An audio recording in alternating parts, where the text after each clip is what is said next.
এই জুমার দিনের মর্যাদাটা আল্লাহ তাআলা সর্বপ্রথম ইহুদিদের দিতে চেয়েছিলেন। কাদেরকে? ওরা এটা নেয় নাই। ওরা নিজেদের জন্য শনিবারকে ওদের অ্যাসেম্বলি ডে বানিয়েছে। ওরা বলেছে না, আমরা শনিবারে ইবাদত করব। এই দিনটা আল্লাহ তাআলা নাসারাদেরকে দিতে চেয়েছে, তারাও নেয় নাই। তারা রবিবারকে তাদের ইবাদতের দিন হিসেবে চুজ করেছে। অবশেষে আল্লাহ তাআলা আমাদেরকে এই দিনটা দিতে চাইলেন, আমরা কোনো কথা ছাড়াই গ্রহণ করলাম আর ধন্য হয়ে গেলাম।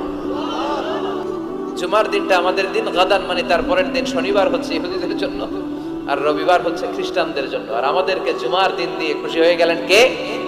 আবার বিশ্বনবী বললেন, জুমার দিনটা এমন দিন, এই দিনে আল্লাহর পক্ষ থেকে বিশেষ ফেরেশতারা মসজিদের সবগুলো দরজার মধ্যে দাঁড়িয়ে যায় এবং জুমার নামাজের আগ দিয়ে খতিব সাহেব আসার আগ পর্যন্ত লিখতে বসে যায়।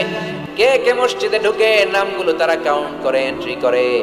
সর্বপ্রথম জুমার সালাত আদায়ের জন্য যে মসজিদে ঢুকে